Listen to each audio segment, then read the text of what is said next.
അവരാണ്. എന്താ ഉണ്ടായെന്താ ഇത് ആസ് യൂഷ്വൽ അവരോട് ട്രസ്റ്റ് തോന്നി. അവരുടെ ഫോൺ നമ്പർ കിട്ടാൻ നോക്കി, ഫോൺ നമ്പർ കിട്ടിയില്ല. പേരവരോട് പറഞ്ഞുകൊണ്ട് ചോദിച്ചാണ്. അപ്പോൾ ഞാൻ ഫേസ്ബുക്കിലിട്ടു. അവർ പറഞ്ഞു നേരിട്ട് സംസാരിക്കാൻ പറഞ്ഞു. നേരിട്ട് പോയി സംസാരിച്ചു. അവരുടെ കണ്ടൻറ്റാക്കി ബിസിനസ് അവർക്ക് കാശ് കിട്ടി, ഫെയിം കിട്ടി. പക്ഷേ അവർക്ക് നെഗറ്റീവ് ഫെയിമാണ്, അവർക്കെതിരെയാണ് കൂടുതലും പറയണം. ഒരു കണ്ണിങ് ഡീറ്റിലായിരുന്നു. അവർ ഇൻ്റർവ്യൂ പറഞ്ഞ പോലെ വിളിച്ചു വെച്ച് അപമാനിക്കൽ തന്നെയായിരുന്നു. ഇതുവരെ ഒരുപാട് ഇൻ്റർവ്യൂ കൊടുത്തിട്ടുണ്ട്. ഈ ഇൻ്റർവ്യൂ മാത്രമാണ് ഇൻസൾട്ടായി തോന്നിയത്. അവരുടെ ഒരു സ്വഭാവം എനിക്ക് ഇഷ്ടപ്പെട്ടില്ല, പുച്ചിക്കേണ്ട സ്വഭാവം ഇഷ്ടപ്പെട്ടില്ല. അതുകൊണ്ട് മാത്രമേ റിയാക്ട് ചെയ്യാം. അടുപ്പം അണ്ണനെ വിളിച്ചതാണോ എന്നോട് അവർ വിളിച്ചാൽ അവരുടെ മീഡിയയുടെ ആൾക്കാരെ വിളിച്ചത്. അവർക്ക് തലേദിവസം ഒരു കൊണ്ടേ നേരിട്ട് സമ്പാദിക്കാം, അപ്പോഴേ തീർക്കേണ്ട കാര്യമേ ഉള്ളൂ. അത് കണ്ടന്റ് ഉണ്ടാക്കാൻ വേണ്ടി അവർ ചെയ്യുന്ന റെഡിയാണ്.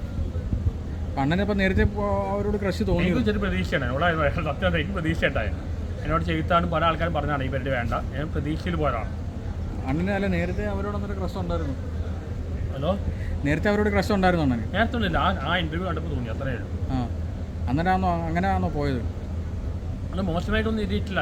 ക്രഷ് തോന്നി മാത്രമേ പറഞ്ഞുള്ളൂ, വേറെ മോശമായിട്ടൊന്നും എഴുതിയിട്ടില്ല. പക്ഷേ അങ്ങനെ കുറച്ച് എടുത്തുകാട്ടം കാണിച്ചു. കുറച്ചുകൂടെ അന്വേഷിച്ച് നമ്പർ കിട്ടിയുമായി. നമ്പർ കിട്ടിയാലും ഇല്ലെങ്കിലും നടക്കാൻ പോകുന്നത് തന്നെയാണ്. ഈ പേടിക്കാനില്ല, മതിയായി. സോഷ്യൽ മീഡിയ ഫുള്ള് പ്രശ്നമായിട്ടിരിക്കുകയാണല്ലോ. നമ്മൾ വേറെ ജനറേഷനാണ്, ആ പുതിയ ജനറേഷനൊന്നല്ല.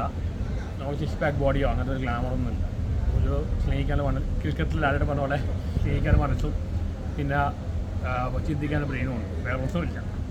എനിക്ക് ഇങ്ങനത്തെ ഗ്ലാമർ അങ്ങനത്തെ കാര്യമൊന്നുമില്ല. അത് പ്രതീക്ഷിക്കുന്നവർക്ക് എന്നെ കൊണ്ടൊന്നും ചെയ്യാൻ പറ്റില്ല. അണ്ണൻ്റെ എന്താ ഈ സ്നേഹിക്കാനുള്ള മനസ്സാരും കാണുന്നില്ല? സ്നേഹിക്കാനുള്ള മനസ്സാരും കാണുന്നില്ലെന്നാണ് പറയുന്നത്. സ്നേഹിക്കാനുള്ള മനസ്സും ഗവേഷണം ചെയ്യാനുള്ള ബ്രെയിനൊന്നും ആരും കാണുന്നില്ല.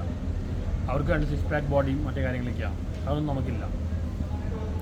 ഈ ഇടയ്ക്ക് ലൈവ് ഇടുമ്പോൾ പറയുന്നുണ്ടല്ലോ, അതായത് വിവാഹത്തിനോട് താല്പര്യം കുറച്ച് സൂക്ഷിച്ചായിരിക്കും പറയണം. ഇപ്പം ഇത് അങ്ങനെ പറയുമ്പോൾ ഓട്ടോമാറ്റിക്കലി അവർക്ക് തന്നെ ആണെങ്കിലും ഇപ്പോൾ ഒരു പെണ്ണിനെ ഞാൻ സെലിബ്രിറ്റി ആയിട്ട് എനിക്കൊന്നും തോന്നുന്നില്ല. സെലിബ്രിറ്റി ആണ് അങ്ങനെ തോന്നുന്നു. അതുകൊണ്ടാവാം പലരും തോന്നുന്നു അപ്പം തന്നെ എഴുതുന്നു.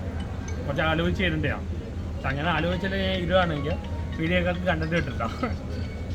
ഞാൻ ഒന്നും പ്ലാൻഡല്ല, വെറുതെ എല്ലാം പ്ലാൻഡാണ്. വെറുതെ ഓരോ വാക്കും പറയുന്നത് വൈറലാകാൻ വേണ്ടിയിട്ടാണ്. ഞാൻ അങ്ങനെ പ്ലാൻ ചെയ്ത് പറയാനല്ല. എനിക്ക് തോന്നുന്ന കാര്യം സത്യസന്ധമായിട്ട് ഞാൻ പറയാം. പറയുന്ന കാര്യങ്ങൾ അബദ്ധമായിട്ട് വരാറെന്ന് തോന്നുന്നു. സത്യസന്ധമായിട്ട് പറയാം. ഞാൻ എൻ്റെ പ്രത്യേകത നോക്കുന്നില്ല. ഇത് പിറകെ അങ്ങനെയല്ല. ഓരോ വാക്ക് ഉപയോഗിക്കുന്നതും അതിന് പിന്നിൽ ഒരു മോട്ടീവ് ഉണ്ട്. അവൻ വൈറലായതും പ്ലാൻ ചെയ്താണല്ലോ. നമ്മൾ അങ്ങനെ പ്ലാൻഡൊന്നുമല്ല. എല്ലാം സംഭവിക്കുകയാണ്. ഞാൻ സംഭവിച്ച് പോയിക്കൊണ്ടിരിക്കുന്നു. ലാലേട്ടൻ പറയുന്ന പോലെ. എന്താ പറയുന്നത്? എന്തായാലും അവർക്കത് ഗുണമുണ്ടായി. അവരാണ് ബിസിനസ്സാക്കി മാറ്റി. നെഗറ്റീവ് ഫെയിം അവർ കിട്ടിയിരിക്കണം. എനിക്കൊരു പാഠം പഠിച്ചു. ഇനി ഈ പരിപാടിക്ക് നിൽക്കാതിരിക്കണമല്ലോ. അല്ല അണ്ണ പല പ്രശ്നങ്ങളായില്ലേ ഇതിന് മുന്നേ? നേരത്തെ പല പ്രശ്നങ്ങളായിരുന്നല്ലോ നേരത്തെ. ഇതിന് മുന്നേ ഹണി റോസിനെ പറ്റിയിട്ടാണ് ഒരു ഇത് കളഞ്ഞാണ്. അത് സീക്രട്ട് ചെയ്താൽ രണ്ടാമത് കൊണ്ട് ഞാൻ എനിക്കൊരു സെലിബ്രിറ്റിയാണ് ഫീലിംഗ് എനിക്ക് തോന്നിയില്ല. അതിപ്പോൾ തോന്നുന്നുണ്ട്. അപ്പോൾ വളരെ സൂക്ഷിച്ചാണ് ചെയ്യാൻ.